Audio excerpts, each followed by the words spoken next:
Bueno, entonces, en esta segunda parte de la unidad 8, perdón, ¿están viendo la presentación?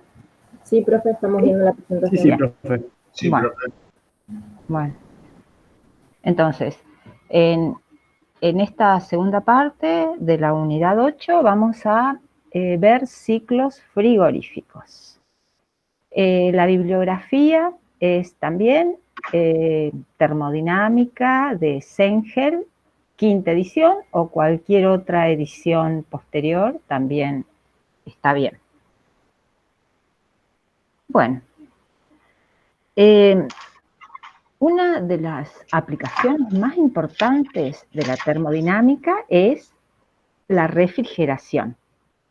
La refrigeración es la transferencia de calor de una región de temperatura menor hacia una temperatura superior. Nosotros sabemos que el calor fluye espontáneamente desde cuerpos a mayor temperatura hacia cuerpos a menor temperatura. Aquí vemos el caso de una habitación a 20 grados en un medio a 30. Entonces, el flujo de calor espontáneamente se produce en el sentido de las fuentes a mayor temperatura a las fuentes a menor temperatura. Sin embargo, en los ciclos de refrigeración, en los ciclos frigoríficos, nosotros deseamos que el calor fluya en sentido inverso, es decir, que el calor se transfiera de una región de temperatura inferior hacia una región de temperatura superior. Entonces, evocamos el enunciado de Clausius del segundo principio de la termodinámica. Es imposible construir un dispositivo que funcione según un ciclo y no produzca otro efecto que el paso de calor de un cuerpo a otro más caliente. Entonces, los dispositivos que producen este efecto se denominan refrigeradores o máquinas frigoríficas.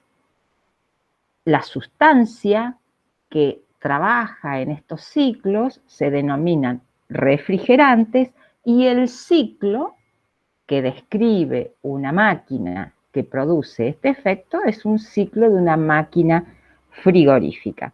Nosotros vamos a ver ciclos de máquinas frigoríficas por compresión de vapor, donde la sustancia que trabaja, es decir, el refrigerante, se evapora y se condensa alternadamente para luego comprimirse una vez que está en la fase de vapor. Bueno, vamos a ver entonces la diferencia entre lo que es una máquina frigorífica y una bomba de calor. Entonces, aquí tenemos lo que se denomina una máquina frigorífica. En la máquina frigorífica nosotros buscamos, o sea, que se utilizan para refrigerar, nuestra máquina va a extraer calor de un foco, de una fuente a menor temperatura y la va a transferir a un medio, a un cuerpo a mayor temperatura, para lo cual consume una cierta cantidad de trabajo. En este caso, nuestra atención se centra o nuestra energía objetivo es esta, Q del foco frío, para mantener refrigerado un ambiente. Fíjense que en este caso, ¿sí?, los flujos de energía, haciendo un balance de energía, este flujo de calor, Q del foco caliente, es igual a la suma de Q del foco frío más trabajo. Bueno, esto sería entonces la idea de una máquina frigorífica. Sin embargo, las máquinas frigoríficas no son los únicos dispositivos en los cuales se transfiere calor de un medio a menor temperatura a uno a mayor temperatura. también están las bombas de calor.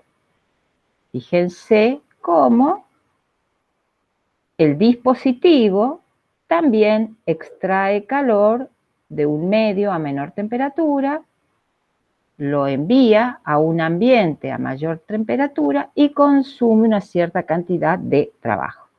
Sin embargo, las bombas de calor, que son estos dispositivos usados para calefaccionar, la energía objetivo es el flujo de calor del medio, o sea, el flujo de calor al foco a mayor temperatura. Entonces, tanto los refrigeradores o las máquinas frigoríficas y las bombas de calor son esencialmente lo mismo, solamente se diferencian en sus objetivos. El objetivo de una máquina frigorífica es mantener el espacio refrigerado a una temperatura baja, extrayendo el calor de ese ambiente. La descarga de calor en un medio de temperatura más alta es una parte necesaria de la operación, aunque no es el propósito. No obstante, el objetivo de una bomba de calor es mantener un espacio calentado a alta temperatura, y esto se logra absorbiendo calor de una fuente de baja temperatura, como puede ser el ambiente, como en el ejemplo que está graficado, puede ser el agua de un pozo, y suministrar parte de este calor a un medio más caliente, como se muestra en esta figura. Ahí tenemos de forma esquemática cómo sería, sea ciclo frigorífico o sea bomba de calor.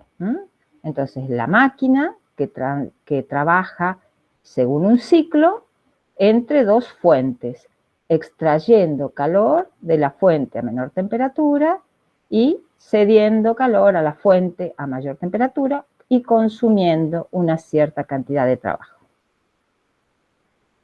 ¿Cómo vamos a expresar el desempeño, ya sea de una máquina frigorífica o de una bomba de calor? Lo vamos a hacer mediante esto, COP, que significa coeficiente de desempeño. O sea, para máquinas frigoríficas o bombas de calor, hablamos de COP. Como cualquier expresión de eficiencia o de rendimiento, es la relación entre la energía objetivo y la energía consumida.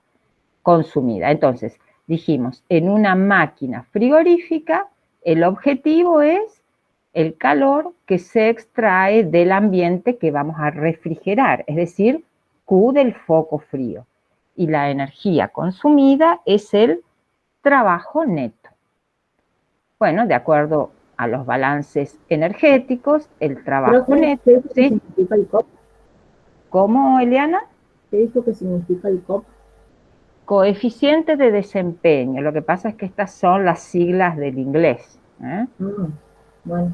Pero bueno, lo llamamos así COP directamente.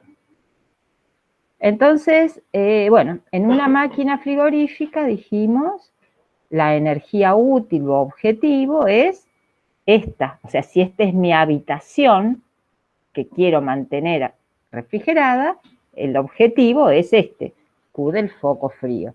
Y la energía consumida es el trabajo neto, que de acuerdo a este balance, Q del foco frío más trabajo neto es igual a Q del foco caliente. Entonces, trabajo neto será Q del foco caliente menos Q del foco frío.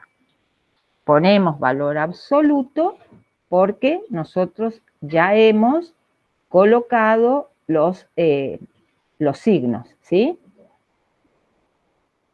Bueno, por otro lado, el COP, en el caso de tratarse de una bomba de calor, la energía objetivo es esta, ¿sí?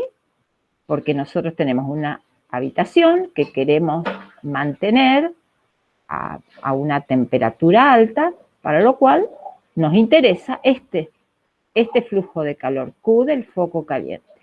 ¿sí? Sobre, bueno, el trabajo neto. Lo importante es que estas relaciones pueden ser mayores que 1, por lo tanto, no las vamos a denominar rendimientos. Bueno, podemos hacer una relación matemática entre el COP de la bomba de calor y el COP de la máquina frigorífica. Fíjense, estas son las expresiones que escribimos recién. En ambas expresiones, los denominadores son idénticos. Por lo tanto, de igualarlos, podemos llegar a esta relación. Q del foco caliente sobre el COP de la bomba de calor igual Q del foco frío sobre COP de la máquina frigorífica. No sé si es necesario que sigamos el paso a paso, pero se ve acá, ¿eh? O sea, si yo paso dividiendo, me queda 1 sobre la diferencia de los calores, igual acá, y entonces hago la igualdad. Esto sobre esto igual a esto sobre esto. Y salen estas igualdades. Entonces, de esta relación, ¿sí?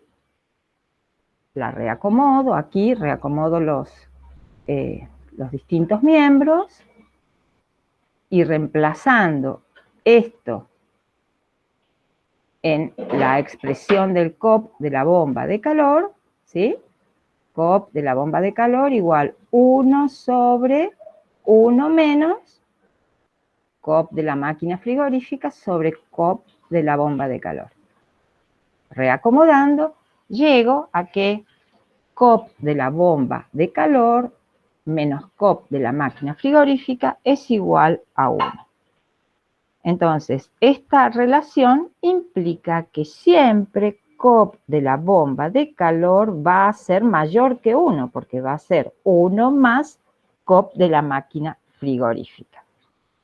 COP de la máquina frigorífica es mayor que 1. Bueno, ¿estamos hasta ahí? Sí, sí, profe. Bueno, igual que hicimos cuando vimos ciclos de las máquinas, o sea, ciclos de potencia de las máquinas de vapor, nosotros propusimos siempre el inicio del estudio recurriendo o usando como referencia el ciclo de mayor eficiencia, que era el ciclo de Carnot.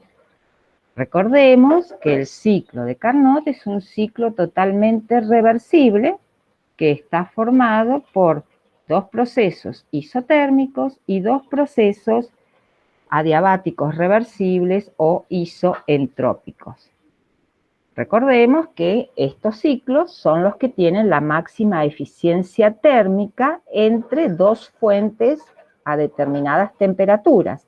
Y es entonces que sirve como una referencia, como un estándar, contra el cual se comparan todos los otros ciclos reales. Entonces, dado que el ciclo de Carnot es un ciclo reversible, ¿sí? Nosotros cuando propusimos el ciclo de Carnot lo recorríamos en el sentido de las manecillas del reloj. Pero dado que los 4 procesos son totalmente reversibles, podemos invertirlo. No sé si recuerdan, cuando describimos, hablamos de ciclo de Carnot y de ciclo inverso de Carnot. Entonces, en este caso, vamos a recurrir al ciclo inverso de calor. Fíjense que los sentidos de todos los flujos, de tanto energéticos, ya sean de calor o de trabajo, se invierten. Entonces, el resultado de invertir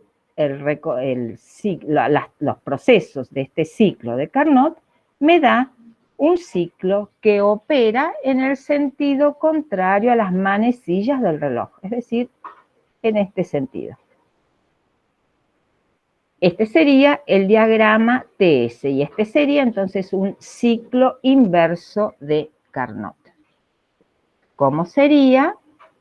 Entonces, fíjense, acá también dado que vamos a trabajar con una sustancia de trabajo que cambia de fase, lo vamos a desarrollar dentro de la campana de saturación. Esta sería la campana de saturación del refrigerante. Entonces, si lo describimos, si recordamos, tenemos que el refrigerante, que es la sustancia que trabaja, absorbe calor isotérmicamente de una fuente a baja temperatura, T del foco frío, la cantidad de calor que absorbe es Q del foco frío, en un proceso 4-1. Luego se comprime isoentrópicamente hasta el estado 2 y la temperatura se eleva en este proceso de compresión isoentrópico desde T del foco frío hasta T del foco caliente. Luego viene el proceso 2-3, en el cual se rechaza calor de manera isotérmica a un foco a temperatura T del foco caliente. Y por último se expande en un proceso 3-4 isoentrópicamente hasta el estado 4, disminuyéndose en este proceso de expansión la temperatura desde T del foco caliente hasta T del foco frío. Podemos ver que el refrigerante, que es la sustancia que trabaja, va cambiando de fase, de estado, a medida que se describe el ciclo. Y tenemos estados de vapor saturado, como el 2, de líquido saturado, como el 3, o de vapor húmedo, mezcla de líquido y vapor saturado en los estados 4 y 1. ¿Cómo lograríamos prácticamente, cuál sería la secuencia de equipos para lograr este ciclo de Carnot? Bueno, este proceso 2-3 se lleva a cabo en un condensador. En el condensador, entonces entra vapor saturado en el estado 2 y sale líquido saturado en el estado 3. La expansión 3-4 se lleva a cabo en esta turbina isoentrópica que produce trabajo positivo. La evaporación 4-1 en un evaporador donde el refrigerante absorbe calor de un foco a temperatura baja, y luego la compresión isoentrópica 1-2, en el cual en este proceso hay una entrada de calor al ciclo. ¿Hay alguna pregunta hasta acá? Todo bien, profe. No, profe. Bueno, seguimos. Bueno, entonces podemos, para este ciclo inverso de Carnot, cuya representación en el diagrama TS es esta, podemos ver las expresiones de los COP. Nosotros, cuando estudiamos ciclos de Carnot, ya vimos a esta relación entre el rendimiento y las temperaturas absolutas. Sin embargo, aquí, gráficamente, es muy fácil observarlo. Fíjense, entonces, esta es la definición que vimos recién. Cuando el ciclo de Carnot funciona como máquina frigorífica, mi objetivo es mantener el ambiente refrigerado. Entonces, mi energía objetivo es Q del foco frío, dividido el trabajo neto. Fíjense gráficamente, recordando que en una gráfica TS los calores son representados por el área abajo de la transformación o la proyección del área sobre el eje de entropías. Q del foco frío sería esta área del rectángulo entre 4,1 y el eje de entropías.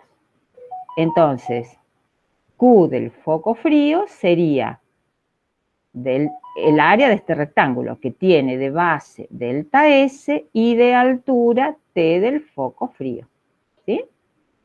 De igual manera, Q del foco caliente sería el área por debajo de esta transformación 2,3. El área sería una base delta S y una altura T del foco caliente. Este es igual que el numerador. Como los delta S son todos iguales, me queda allí la relación entre las temperaturas absolutas y los COP.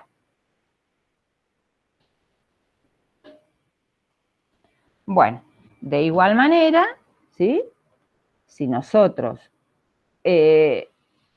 utilizáramos este ciclo inverso de Carnot para funcionar como una bomba de Carnot, lo único que se diferencia es el numerador, pero también lo expresamos como el área del rectángulo por debajo de la transformación. Y llegamos entonces a la misma relación entre los coeficientes de desempeño de una máquina frigorífica o de una bomba de Carnot, una bomba de calor, en términos de la temperatura absoluta.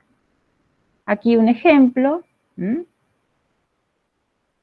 Si, por ejemplo, la temperatura del foco frío es de 0 grados, o sea, 273 Kelvin, y la del foco caliente es de 30 grados, es decir, de 303 Kelvin, y por la relación que vimos matemática entre el COP de la máquina frigorífica y de la bomba de calor, haciendo los cálculos, nos queda que el COP de la máquina frigorífica es 9,1 y el de la bomba de calor una unidad más. Si nosotros miramos estas expresiones, podemos concluir en que los COP, ya sea de una máquina frigorífica o de una bomba de calor, aumentan a medida que este cociente aumenta, para lo cual el denominador, por ejemplo, tendría que ser lo más pequeño posible. Es decir, cuando la temperatura del foco caliente aumenta y la temperatura del foco frío disminuye. Es decir, cuando esta diferencia es más amplia, el COP de ambos dispositivos aumenta. Entonces dijimos que, bueno, ahí está, ¿sí? Dijimos que el ciclo inverso de Carnot es el ciclo de refrigeración más eficiente que opera entre dos niveles específicos de temperatura. Por lo tanto, como dijimos, es natural considerarlo en primer lugar como un ciclo ideal utilizado para las máquinas frigoríficas o para las bombas de calor. Si fuera posible, podríamos utilizarlo entonces como el ciclo ideal. Sin embargo, vamos a concluir en las próximas presentaciones que el ciclo inverso de Carnot es un modelo inadecuado para estos ciclos de refrigeración. Si bien los dos procesos isotérmicos de transferencia de calor no son difíciles de alcanzar en la práctica, dado que es suficiente con mantener una presión constante para que el proceso en el interior de la campana sea a temperatura constante, digamos que estos procesos 2,3 y 4,1, cuando se está trabajando con una mezcla de dos fases, o sea, un vapor húmedo, es posible reproducirlo en evaporadores, ¿sí? El 4,1, o en condensadores reales. Sin embargo, estos procesos, el 1,2 y el 3,4, son difíciles de lograr en la práctica. Vamos a ver entonces el por qué.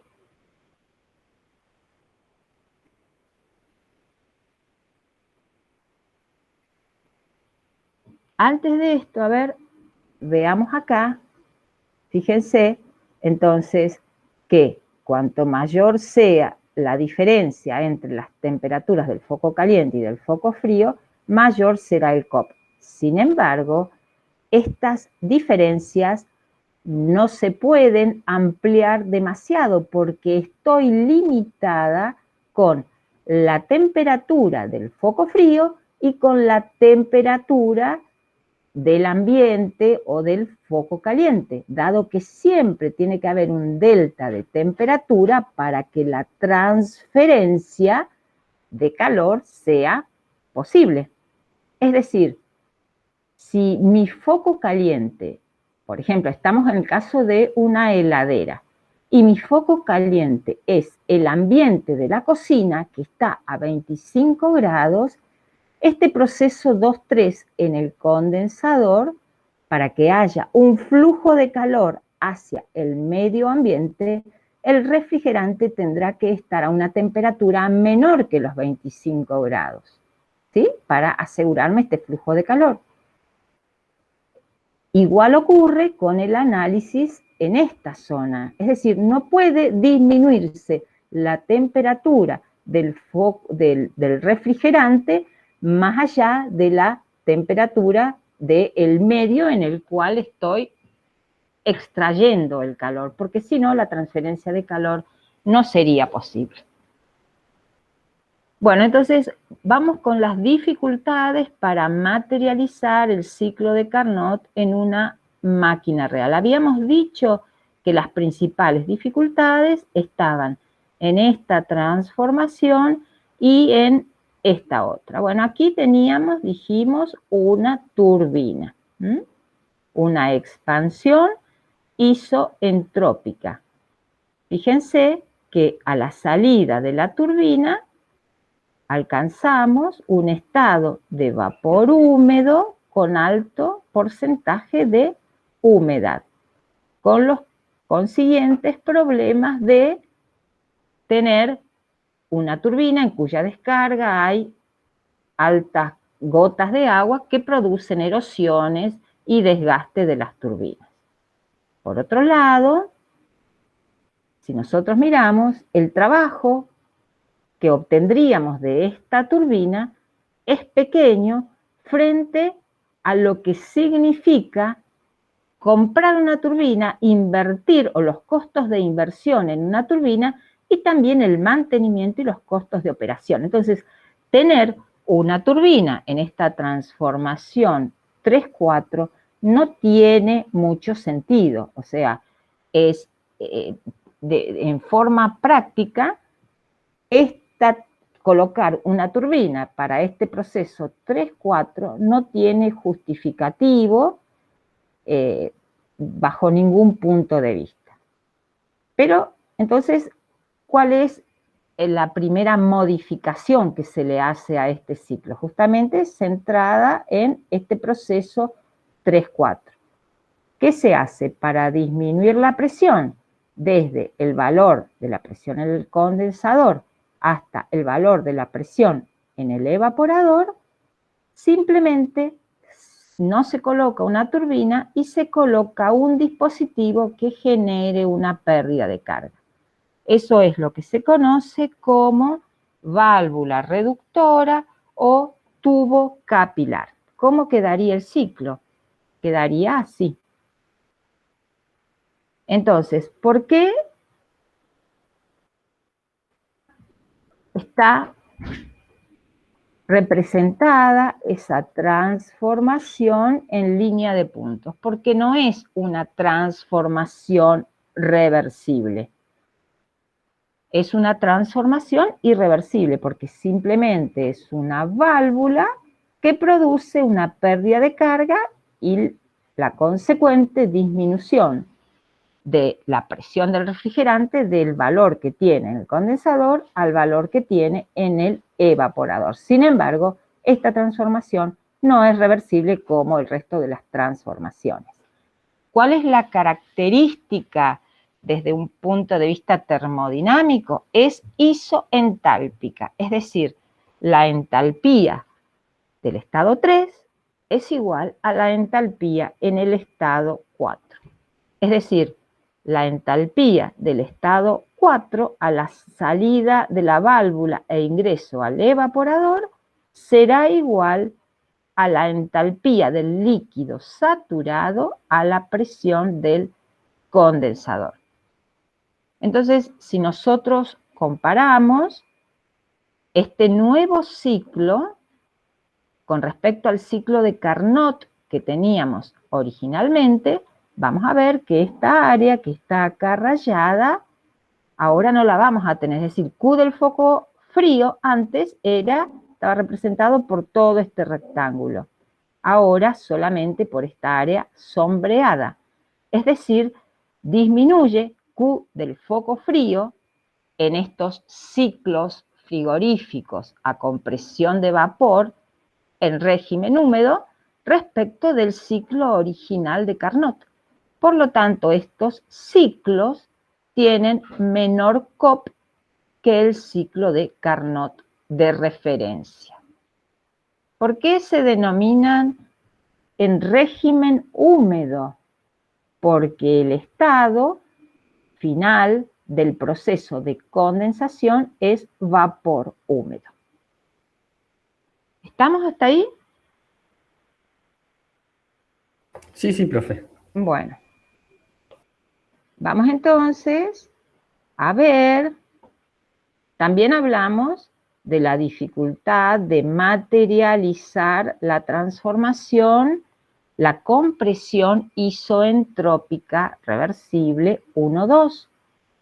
Principalmente, el motivo se debe a que los compresores están diseñados para trabajar en una fase, en la fase gas. Y aquí estamos en la entrada al compresor, tenemos una mezcla de líquido y de vapor. Entonces, el inconveniente es que justamente el compresor debe manejar dos fases. ¿Cómo lo solucionamos? Lo solucionamos mediante la vaporización completa en el evaporador. Es decir, en lugar de salir como vapor húmedo, sale como vapor saturado. Por eso a este nuevo ciclo se lo denomina ciclo frigorífico a compresión de vapor en régimen seco, porque a la salida del evaporador tenemos una sola fase, tenemos vapor saturado. Este ciclo que estamos presentando acá, que surge de todos los aspectos imprácticos asociados con el ciclo inverso de Carnot, bueno, sería entonces este nuevo ciclo. Entonces estaría constituido por los siguientes procesos. Por un lado, una compresión isoentrópica en un compresor adiabático reversible. Rechazo de calor a presión constante en un condensador.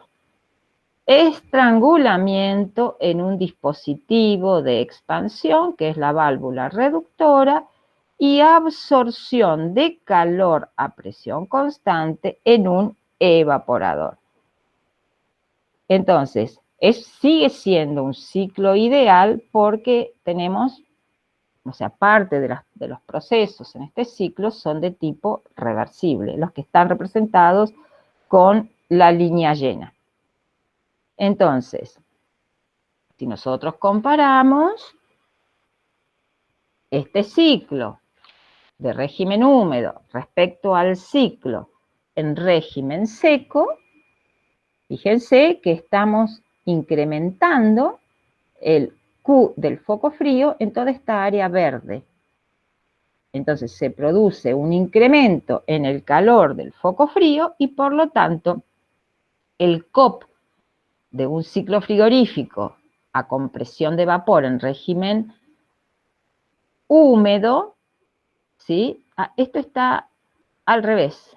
En régimen seco es mayor, acá está mal, ¿sí?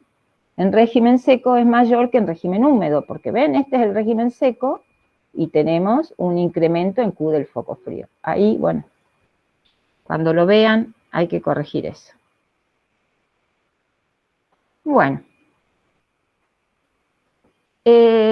una de las aplicaciones a las que hay que referirse son las heladeras domésticas. Las heladeras domésticas son heladeras de dos fríos, porque tienen una región de temperatura más baja, que es la parte del freezer o la parte del congelador, y tienen otra región a una temperatura un poco más alta, que es el gabinete donde se produce el enfriamiento. Este sería el ciclo, el diagrama TS de una heladera, que trabaja según un ciclo con doble expansión, un ciclo de dos fríos.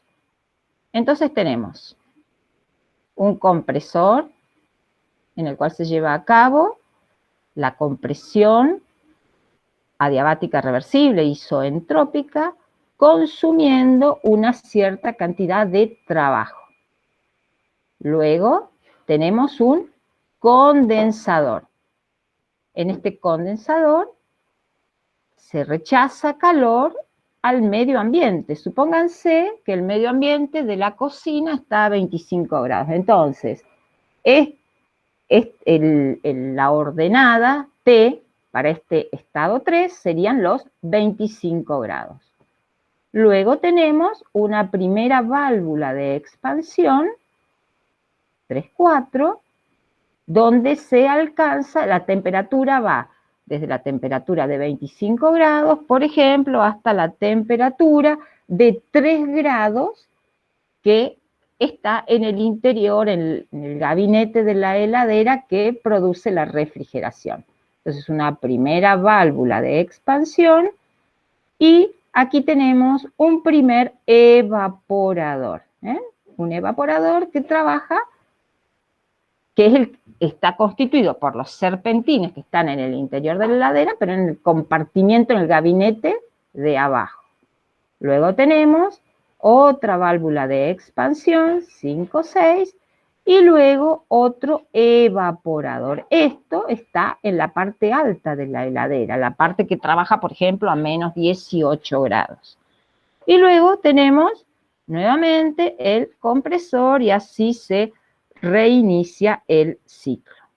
Vamos a ver cómo sería eso. Ahí tendríamos, no sé si se alcanza a ver, esta es la heladera y estos son los diferentes serpentines que tienen lugar en la heladera. Entonces, los tubos en el compartimiento del congelador, o del freezer, que son los tubos A, son estos que están acá. En estos tubos, el calor es absorbido por el refrigerante, es decir, estos tubos de acá sirven como el evaporador. Por otro lado, tenemos otros tubos, que son estos B, que es la segunda etapa de evaporación, con los serpentines que se encuentran en el compartimiento inferior de la heladera. Es decir, que estos tubos A y estos tubos B son serpentines del evaporador.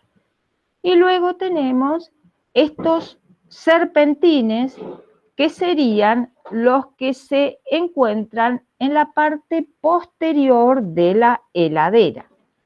Son los serpentines que están detrás de la heladera donde el calor se disipa al aire de la cocina y están actuando como condensador. Entonces, si nosotros comparamos esta heladera con este ciclo que estamos viendo, tenemos, por ejemplo,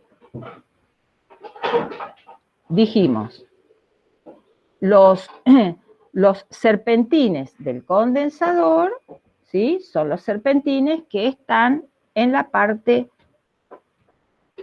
posterior de la heladera. Este es el condensador, en el cual, ¿sí?, se cede calor al medio ambiente. Q del foco caliente, sería este. 2, 3. Eso es esto. Cuando el refrigerante sale de estos tubos, va a una válvula de expansión. Acá, 3, 4. Sería esta primera válvula de expansión, que en este caso se encuentra en esta parte de la heladera. Y de allí va a los tubos que se encuentran, estos tubos que son los del compartimiento inferior, que trabajan a mayor temperatura que estos. Acá, el primer evaporador, que sería el inferior, el B. Otra válvula de expansión, que sería esta de acá, y el refrigerante entra al evaporador a menor temperatura, que sería este otro, que sería el que se encuentra aquí, en la parte superior de la heladera, este. Saliendo de allí, vamos al compresor. Acá está el motorcito, acá está esto. No sé si se entiende cómo es el tema de la heladera, los serpentines, qué es cada cosa.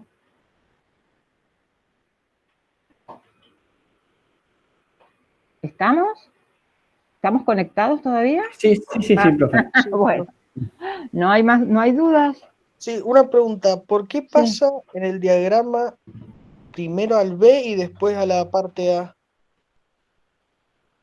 O sea, A ver. No me queda todo claro eso. A ver, entonces. Mira, si vos seguís el caminito del refrigerante, tenés estos, ¿sí? La válvula de expansión, y luego entra a este evaporador que está a mayor temperatura que el condensador. ¿Y dónde está este evaporador? En la parte, en el gabinete inferior. Por ejemplo, si esto es 25 grados, estos son los 3 grados del compartimiento refrigerador. Y esto menor temperatura, menos 18. Entonces, este evaporador trabaja a mayor temperatura que este. Este es el que está abajo de la heladera. Este. Entonces, cuando uno mira, válvula de expansión viene por acá y entra al gabinete inferior. ¿Sí? Bien. Ya me quedo. Sí. Y ahí otra expansión y entra al refrigerador, al evaporador que trabaja a menor temperatura, que es este. ¿Sí? Y sale de ahí y luego, bueno, se comprime y vuelve a iniciarse el ciclo. ¿Se entiende? Sí, ahí lo entendí. Gracias. Bueno, ¿cómo sería un ciclo real? Bueno, en los ciclos reales, la desviación de un ciclo real respecto del ideal principalmente se debe a las irreversibilidades. ¿Cuáles son los dos primeros motivos de irreversibilidades en estos ciclos? Serían dos los factores.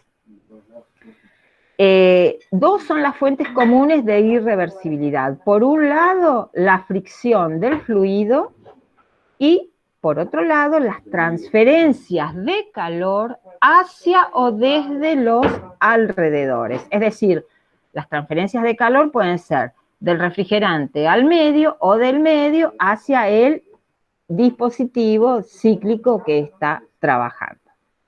Entonces, en un diagrama TS podemos mirar las líneas punteadas corresponden al ciclo ideal o reversible y las líneas llenas corresponden al ciclo real o irreversible.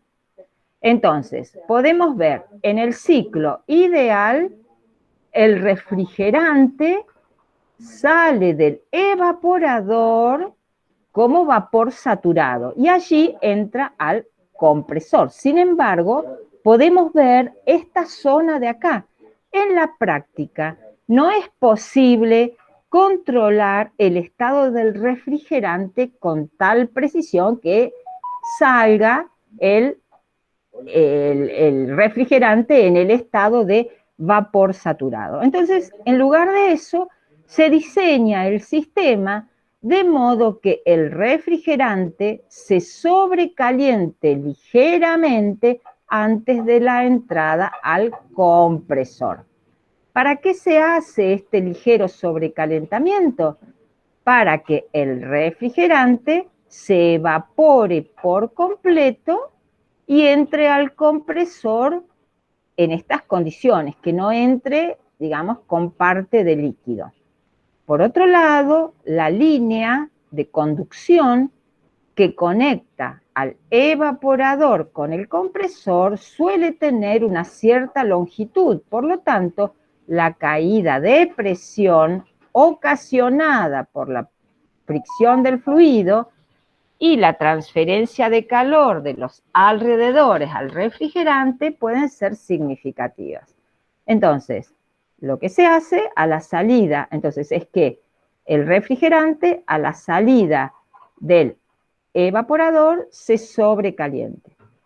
Entonces, de esta manera, el resultado de este sobrecalentamiento consiste en un incremento del volumen específico del refrigerante que está trabajando y por lo tanto un incremento en los requerimientos de entrada de potencia del compresor, puesto que en un sistema en flujo estable, el trabajo de flujo es proporcional al volumen específico. Entonces, con esta situación que se aplica en la práctica, se trabaja con un mayor volumen en la aspiración del compresor. En cuanto al proceso de compresión, el cual en el ciclo ideal era el isoentrópico 1,3, puede ocurrir que el proceso de compresión real, al incluir los efectos de la fricción, efectos que provocan un aumento de entropía, ocurra por esta transformación 1,2. Es decir, la transformación 1,2, cuando es así con pendiente positiva, es decir, con aumento de la entropía, predomina el efecto de la fricción en el compresor con el correspondiente aumento de entropía y el correspondiente trabajo consumido. Sin embargo, puede ser que la transformación en el compresor sea con esta forma. ¿Cuándo ocurra esto? Cuando predomina el efecto de las pérdidas de calor en el compresor. Es decir, hay una transferencia, un flujo de calor desde el refrigerante hacia el medio ambiente. Eso provoca una disminución de entropía y por consiguiente una disminución en el trabajo consumido. Bueno, si nosotros pensáramos cuál de los dos procesos son más convenientes o sería el más conveniente en el compresor, y podríamos decir que nos conviene el 1,2', porque en esta condición el trabajo consumido en el compresor es menor. Bueno, en el caso ideal, vamos al condensador. Se supone que el refrigerante sale del condensador como líquido saturado a la presión a la que salió del compresor, es decir, a la presión de salida del compresor. Sin embargo, es inevitable tener cierta caída de presión en el condensador, como así también en las líneas de conducción que conectan al condensador con el compresor y al condensador con la válvula de estrangulamiento. Además, no es fácil realizar el proceso de condensación con tal precisión como para que el refrigerante a la salida del condensador esté justo en el estado de líquido saturado. Por otro lado, no es conveniente ingresar a la válvula de estrangulamiento una mezcla, un sistema bifásico. Entonces, o sea, antes no es conveniente ingresar entonces a esta válvula mezcla de líquido y de vapor. Entonces, ¿cómo se resuelve esta situación? El refrigerante se subenfría un poco antes de entrar a la válvula de estrangulamiento. Entonces, esta transformación 4,5 sería este subenfriamiento para evitar que ingrese vapor a la válvula de estrangulamiento o de regulación, de regulación, de estrangulación.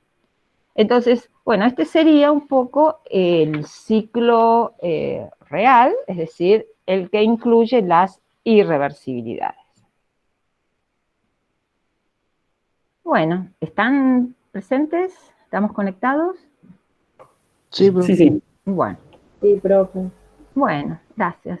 Bueno, al igual que cuando vimos ciclos de vapor, ¿se acuerdan que contabilizamos o cuantificamos las irreversibilidades?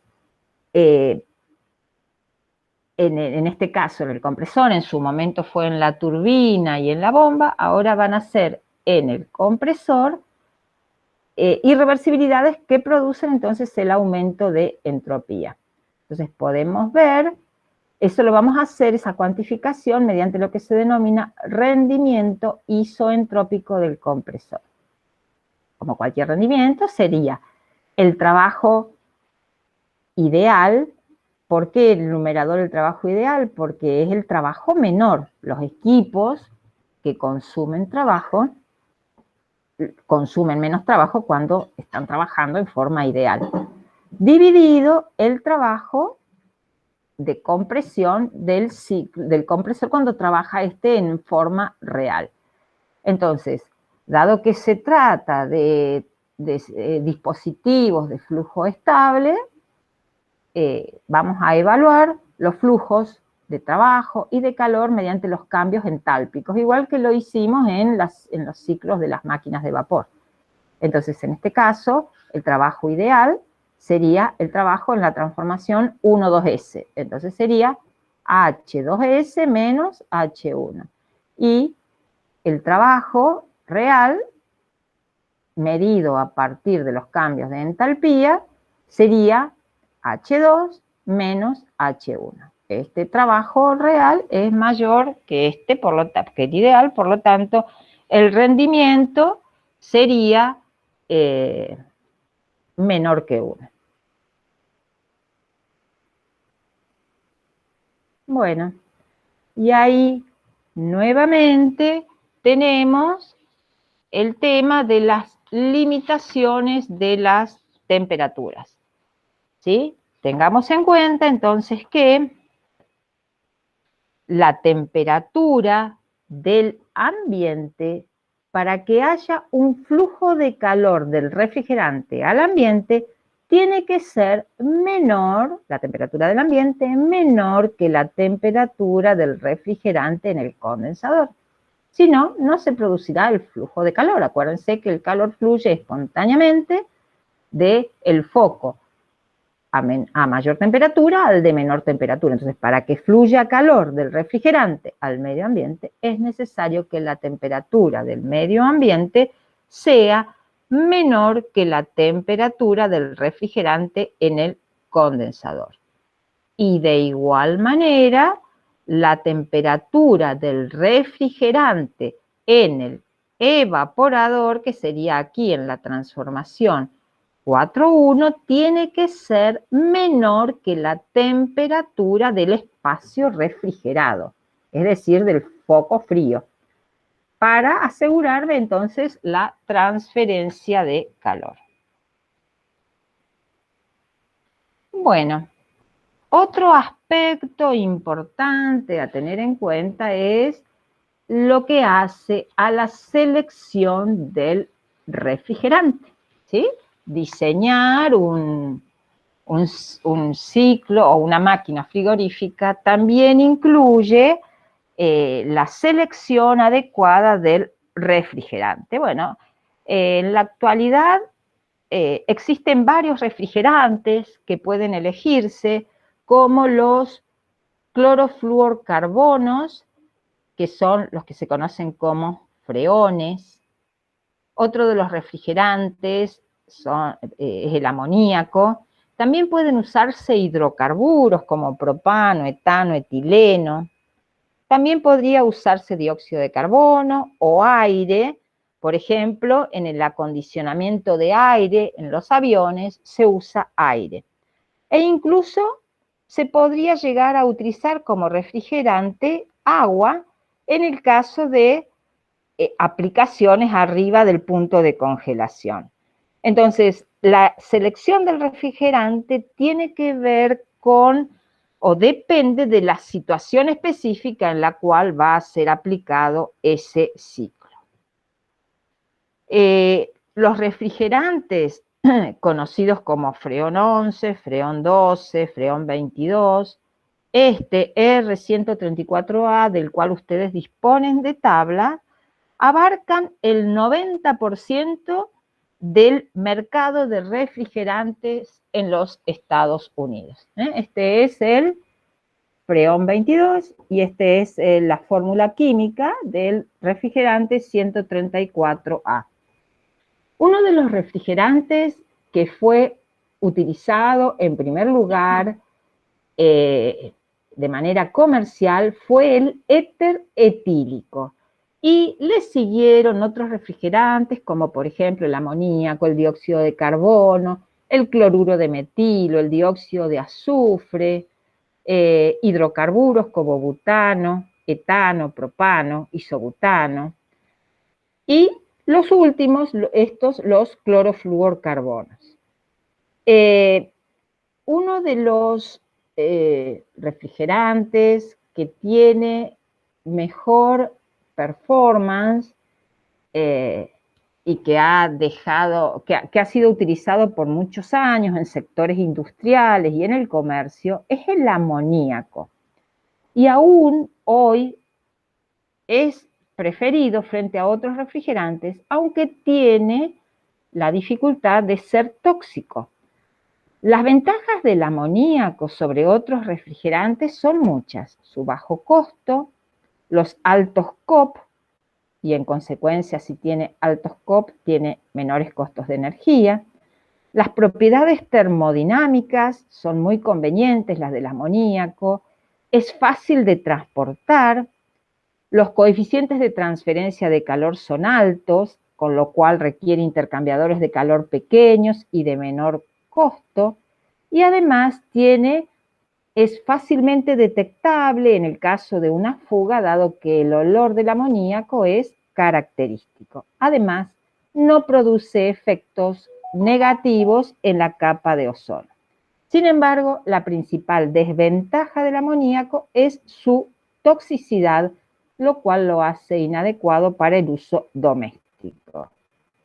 Entonces, el amoníaco se usa preferentemente en instalaciones de refrigeración de alimentos, por ejemplo, para conservar frutas frescas, vegetales, carnes, pescados, y también en la refrigeración de bebidas y productos lácteos como cerveza, vino, leche, queso. Bueno, los refrigerantes, o sea, toda la crisis asociada con estas sustancias orgánicas, los clorofluorcarbonos y la capa de ozono, ha determinado, o sea, ustedes saben que los clorofluorcarbonos destruyen la capa protectora del ozono y por lo tanto contribuyen al efecto invernadero que a su vez ocasiona el calentamiento global del planeta. Entonces, algunos clorofluorcarbonos se han prohibido y se ha hecho de forma internacional, por medio de tratados internacionales. Los refrigerantes, estos clorofluorcarbonos, principalmente el Freon 11, el 12, el 115, son responsables de la mayor parte del daño de la capa de ozono. Bueno, entonces, ¿cuáles son las condiciones que tiene que cumplir un refrigerante al momento de ser seleccionado? Entonces, en la selección entonces del refrigerante debe, como ya dijimos, tenerse en cuenta cuál es la temperatura del medio a refrigerar, del ambiente a refrigerar y del medio ambiente, ¿sí? Siempre debe mantenerse una diferencia de temperaturas de entre 5 a 10 grados entre el refrigerante y el medio con el cual intercambia calor. Por ejemplo, si el espacio refrigerado, una heladera una heladera, ¿sí? Se ha de mantener a menos 10 grados, la temperatura del refrigerante deberá mantenerse cercana a los menos 20 grados para permitir que absorba calor en el evaporador. Además, la presión siempre debe ser superior a la atmosférica para evitar cualquier filtración de aire dentro del sistema de refrigeración.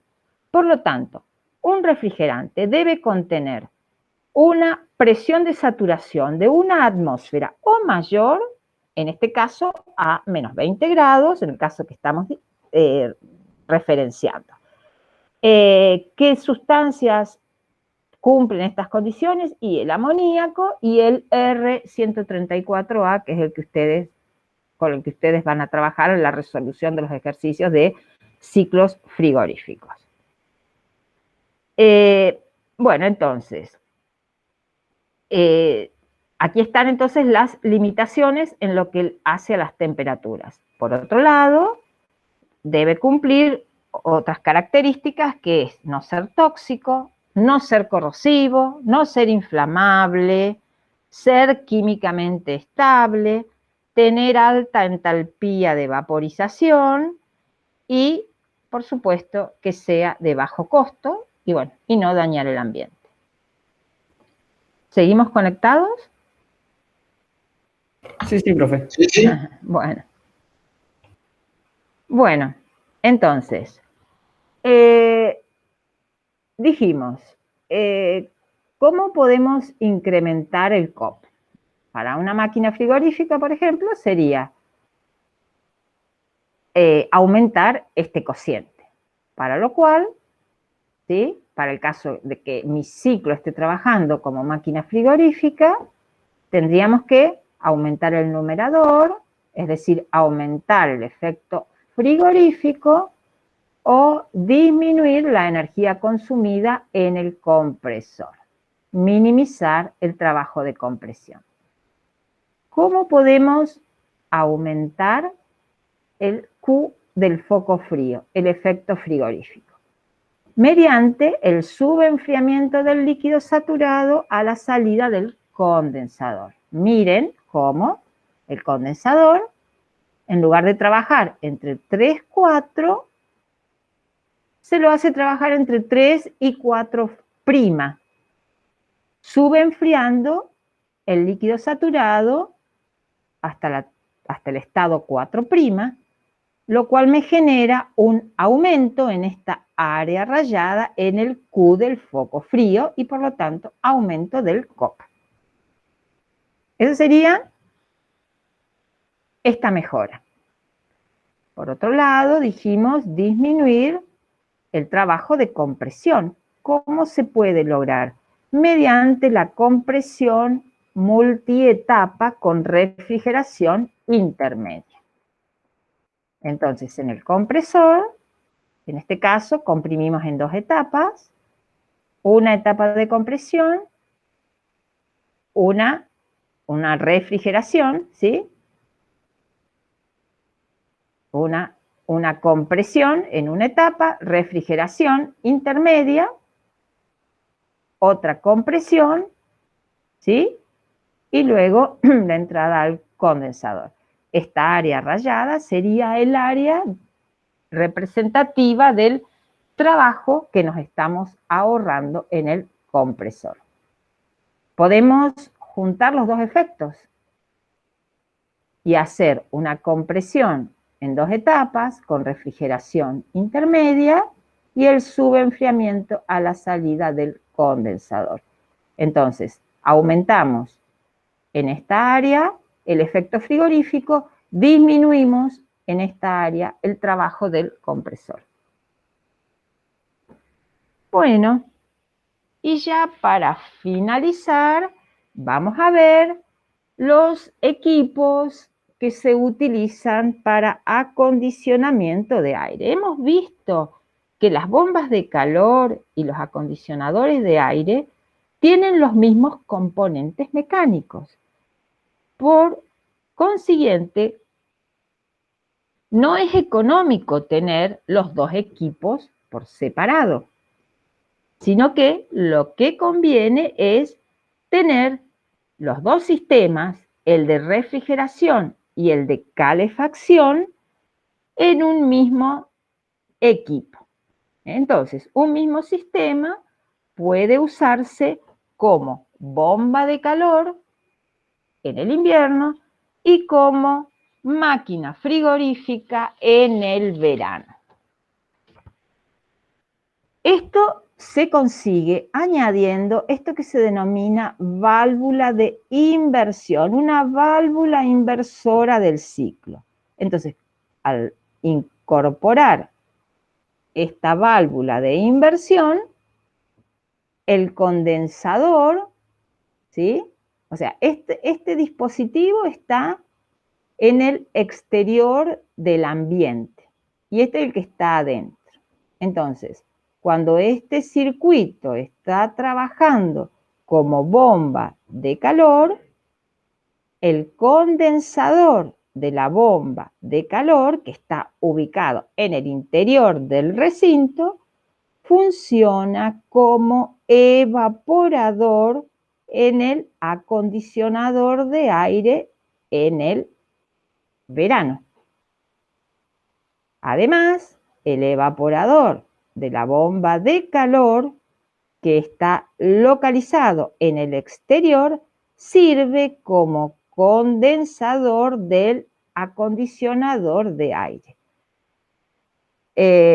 Entonces, bueno, esta válvula de inversión para una misma instalación hace que se produzca en cada estación el empleo de esa misma instalación, ya sea como a modo de calentamiento, es decir, operando como bomba de calor, o a modo de enfriamiento, trabajando como máquina frigorífica en verano. Tengo una pequeña animación, a ver dónde se ve esto, que tal vez quede más claro. A ver.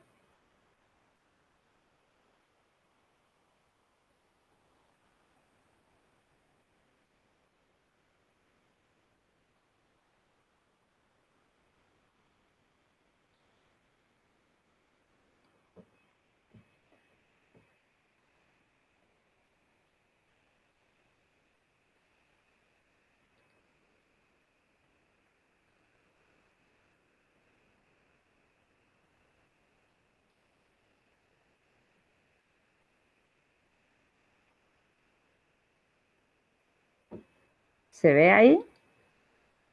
Ahí se ve. ¿Se ve? ¿Sí? Bueno, Sí, va. sí.